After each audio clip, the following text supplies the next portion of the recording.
এই ভিডিওটা যখন দেখছেন কেউ হয়তো সেহরি করছেন, কেউ হয়তো সেহরির সময় দেখতে পারেননি, ইফতারের আয়োজন করছেন, কেউ হয়তো কর্মব্যস্ত দিন অতিবাহিত করছেন, কিংবা কেউ মাত্র ঘুম থেকে উঠলেন। যে মুহূর্তেই এই ভিডিওটা দেখছেন তাদেরকে একটা গল্প বলবো। সেই গল্পটা হচ্ছে একটা ইফতার পার্টির গল্প। গত কালকের যে রোজা শেষে ইফতার হয়েছে, আমরা সবাই ইফতার করেছি, সেই দিনটিতে গতকালকে একটা ইফতার পার্টি হয়েছে।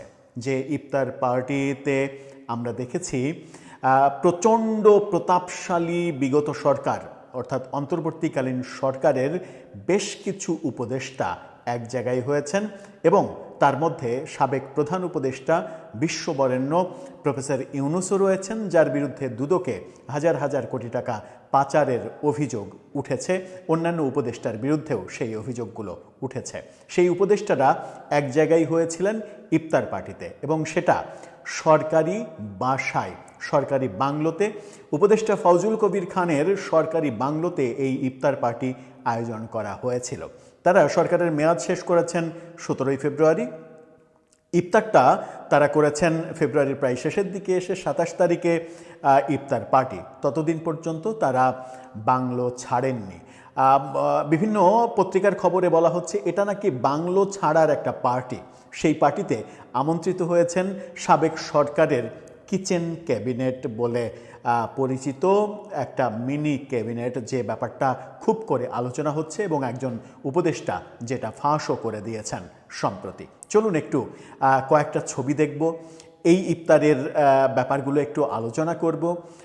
তারা যখন প্রচণ্ড হাসি খুশিতে দিনটা অতিবাহিত করলেন, তখন দেশটাকে কি অতল গহ্বরে তারা ফেলে দিয়ে গিয়েছেন সেটাও একটু বোঝার চেষ্টা করব।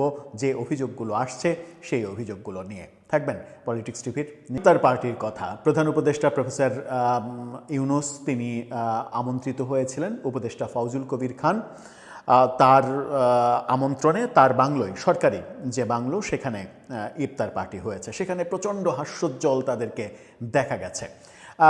বেশ কয়েকটা ছবি আপনাদেরকে দেখাবো, তার মধ্যে সংবাদপত্রের ফটোকার্ডও রয়েছে। প্রথম ফটোকার্ড যে ছবিটাকে নিয়ে করা হয়েছে সেটা দেখে নিন। সেখানে হাস্যোজ্জ্বল প্রধান উপদেষ্টা, অর্থ উপদেষ্টা ফজলুল কবির নিজে, শিক্ষা উপদেষ্টা, স্বরাষ্ট্র উপদেষ্টা, বাণিজ্য উপদেষ্টা, এমনকি বিতর্কিত বাংলাদেশ ব্যাংক গভর্নরকেও দেখা যাচ্ছে।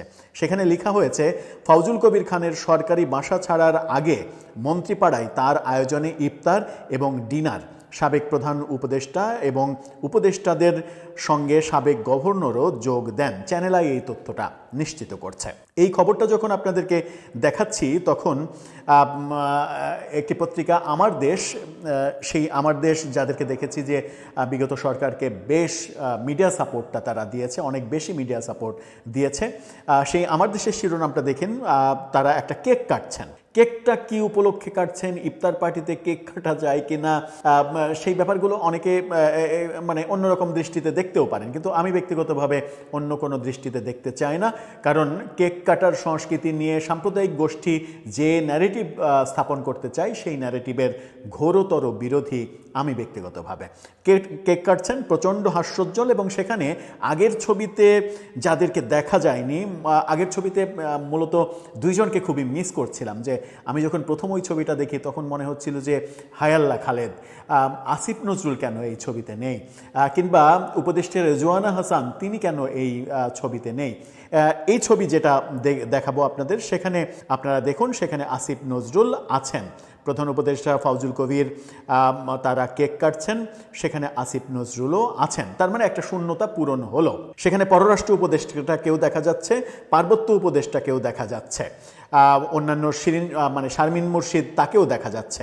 এরপরে আমরা যেটা দেখাবো সেটা হচ্ছে যে আরও দুইটা ছবি দেখানোর আগে একটা পোস্ট দেখাবো। সাবেক প্রধান উপদেষ্টার প্রেস সেক্রেটারি শফিকুল আলম তিনি ফেসবুকে পোস্ট করেছেন, এই তথ্যটা তিনি জানিয়েছেন যে এরকম একটা ইফতার পার্টিতে উপদেষ্টারা, সাবেক প্রধান উপদেষ্টা সহ এক জায়গায় হয়েছিলেন। সেই পোস্টটা দেখে নিন, সেখানে ইংরেজিতে এই তথ্যটা তিনি লিখেছেন এবং সেখানে তিনি 22টা ছবি পোস্ট করেছেন। পুরো ইফতার পার্টির 22টা ছবি ফেসবুকে পোস্ট করেছেন। এখনও সম্ভবত পিআরের দায়িত্বটা তিনি পালন করছেন, কিংবা প্রফেসর ইউনূসের তো আর টাকার অভাব নেই। এমন হতে পারে যে সরকার চলে যাওয়ার পরেও কিভাবে পিআরটা করা যায় সেই ব্যাপারটাতে শফিক তুমি দেখো। তুমি মনে করো যে সরকারের বেতন না পেলেও ব্যক্তিগতভাবে আমার বেতন তো তুমি পেতেই পারো। কিংবা এমনও হতে পারে কানাঘুষা চলছে, এখনও সেই কানাঘুষাটা আমরা দেখছি যে প্রফেসর ইউনূস রাষ্ট্রপতি হওয়ার জন্য জোর লবিং চালাচ্ছেন, আমেরিকা সহ বিভিন্ন দেশে থেকে তারেক রহমানের উপরে চাপ সৃষ্টি করার চেষ্টা করছেন। যদি তিনি রাষ্ট্রপতি হয়ে যান, মহামান্য রাষ্ট্রপতি, তাহলে নিশ্চয়ই শফিকুল আলম তিনি আবার ফিরে আসবেন, তখন রাষ্ট্রপতির প্রেস সেক্রেটারি হিসেবে হয়তো তাকে আমরা দেখতে পাবো। এই 22টা ছবির মধ্যে আমরা দুটা উল্লেখযোগ্য ছবি বাছাই করেছি। সেই দুটা ছবি একটু দেখে নিন। যেখানে একটা শূন্যতা ছিল যে রিজওয়ানা হাসান কেন নেই, এই ছবিতে দেখুন রিজওয়ানা হাসান আছেন এবং তিনি বাণিজ্য উপদেষ্টার সঙ্গে বেশ খোশ গল্পে মিলিত হয়ে আছেন। সেখানে ব্রিগেডিয়ার সাখাওয়াতকেও দেখা যাচ্ছে, যে ব্রিগেডিয়ার সাখাওয়াত মূলত একটা কিচেন ক্যাবিনেটের কথা বলেছেন, যে এই সরকারে একটা ছোট ক্যাবিনেট ছিল, যে ছোট ক্যাবিনেটটা মূলত সরকারের সিদ্ধান্তগুলো নিত। আরেকটা ছবিতে দেখুন, সেখানেও ব্রিগেডিয়ার সাখাওয়াতকে দেখা যাচ্ছে, প্রফেসর ইউনূসকে পিছন থেকে দেখা যাচ্ছে এবং সেখানে আসিফ নজরুলকে আবার দেখা যাচ্ছে। মোটামুটি আমরা যদি বলি যে শারমিন মুর্শিদ, রিজওয়ানা হাসান, ব্রিগেডিয়ার সাখাওয়াত, আসিফ নজরুল, প্রধান উপদেষ্টা নিজে, ফাউজুল কবির খান, বাংলাদেশ ব্যাংক গভর্নর, বাণিজ্য উপদেষ্টা, শিক্ষা উপদেষ্টা, স্বরাষ্ট্র উপদেষ্টা, পররাষ্ট্র উপদেষ্টা, তারা উপস্থিত ছিলেন।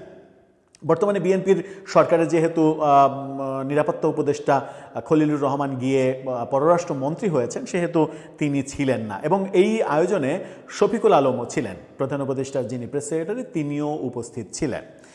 কি বলছে গণমাধ্যমের রিপোর্টে একটু জানি। বিগত অন্তর্বর্তী সরকারের সাবেক উপদেষ্টা ডক্টর ফাউজুল কবিরের বাসায় দেখা গেছে সাবেক সরকারের বেশ কিছু উপদেষ্টাদের। এ সংক্রান্ত কিছু ছবি সামাজিক যোগাযোগ মাধ্যমে প্রকাশ করেছেন প্রেস সেক্রেটারি, সাবেক প্রেস সচিব শফিকুল আলম। নিজের ভেরিফাইড পেজে শফিকুল আলম যেটা লিখেছেন, যে পোস্টটা দেখালাম, ডক্টর ফাউজুল কবির খানের আয়োজনে করা মনোরম ইফতার ও নৈশভোজ। ডক্টর খান এবং তার পরিবার আগামীকাল তাদের মিন্টু রোডের বাসভবন ছেড়ে একটি ভাড়া ফ্ল্যাটে চলে যাচ্ছেন। শফিকুল আলমের পোস্টে আমরা বেশ কিছু ছবিও দেখতে পাই। অর্থাৎ তিনি জানিয়েছেন ফাউজুল কবির খান সরকারি বাসা ছাড়বেন পরদিন, এই কারণে তিনি সেটাকে সেলিব্রেট করার জন্য তার মন্ত্রিসভার প্রধানমন্ত্রী এবং মন্ত্রীবর্গকে ডেকেছেন একটু আনন্দ উল্লাস করতে, এবং সেখানে কেক কেটে সেলিব্রেটও তারা করেছেন। আমরা বিভিন্ন ছবিতে দেখেছি তারা বুফে খাবারও খাচ্ছেন, এরকম ব্যাপারগুলো দেখেছি। এখন ব্যাপার হচ্ছে যে প্রথম যে ছবি আপনাদেরকে দেখিয়েছিলাম, সেখানে আমরা দেখিয়েছিলাম যে তারা খুবই হাস্যোজ্জ্বল, এই যে হাস্যোজ্জ্বল চেহারা, তাদের যে হাসি, তাদের যে খুশি, এই খুশি এবং হাসি আসার কথা একটা কাজের মাধ্যমে, সেটা হচ্ছে যে তারা দারুণ কাজ করেছেন দেশের জন্য। 1.5 বছরে দেশকে সিঙ্গাপুরে পরিণত করেছেন, ইউরোপে পরিণত করেছেন। ব্যাপারটা সেরকম হলে এই হাসিটা বোধহয় পজিটিভভাবে নেওয়া যেত। কিন্তু চতুর্দিক থেকে যখন অভিযোগ উঠছে এই প্রধান উপদেষ্টা এবং উপদেষ্টা বর্গের বিরুদ্ধে শত শত দুর্নীতির অভিযোগ দুদকে জমা পড়েছে, হাজার হাজার কোটি টাকা দুর্নীতি এবং পাচারের অভিযোগ উঠেছে, প্রধান উপদেষ্টার বিরুদ্ধে এক গাদা অভিযোগ উঠেছে, তার নিজের গ্রামীণের বিভিন্ন প্রতিষ্ঠানের কর্মকর্তা কর্মচারীরা পর্যন্ত অভিযোগ করেছেন। এবং দেশকে যখন একটা মবের রাজত্ব কায়েম করেছিলেন, দেশকে যখন রসাতলের দিকে নিয়ে গিয়েছিলেন, আইনশৃঙ্খলা পরিস্থিতি মাটির সঙ্গে মিশিয়ে দিয়েছিলেন, তখন স্বরাষ্ট্র উপদেষ্টা কিংবা প্রধান উপদেষ্টা যদি এরকম অট্টহাসি এবং এত বেশি আনন্দ মুখর তাদেরকে দেখা যায়, তখন প্রশ্ন আসে যে তাহলে কি সেটাই তাদের মিশন ছিল, যে মিশন কমপ্লিট করে তারা এখন সেলিব্রেট করছেন? এত ফুর্তি তা না হলে আসার তো কারণ নেই। আবার এই উপদেষ্টাদের বিরুদ্ধে, অনেকের বিরুদ্ধে, যেমন ব্রিগেডিয়ার সাখাওয়াতের বিরুদ্ধে কোনো অভিযোগের ব্যাপারে আমরা কোনো কিছু শুনিনি, বাণিজ্য উপদেষ্টার বিরুদ্ধে অভিযোগের ব্যাপারে আমরা তেমন কিছু শুনিনি, শিক্ষা উপদেষ্টার বিরুদ্ধে অভিযোগের ব্যাপারে তেমন কিছু আমরা শুনিনি। এরকম কিছু উপদেষ্টা রয়েছে, এখন পর্যন্ত পররাষ্ট্র উপদেষ্টার বিরুদ্ধে তেমন কিছু শুনিনি। কিন্তু যিনি আয়োজক ফাউজুল কবির খান, তার বিরুদ্ধেও দুদকে অনেক অভিযোগ জমা পড়েছে। প্রধান উপদেষ্টা সাথে আসিফ নজরুল, রিজওয়ানা হাসান, তাদের বিরুদ্ধে এক গাদা অভিযোগ আমরা দেখেছি দুদকে জমা পড়েছে। সেরকম একটা মুহূর্তে এত উদযাপন এবং এত হাসি, এত খুশির কারণটা কোত্থেকে তৈরি হলো, ব্যক্তিগতভাবে আমি একটু কনফিউজড। দর্শক, আপনি কি বুঝতে পারছেন এত ফুর্তির কারণটা কি?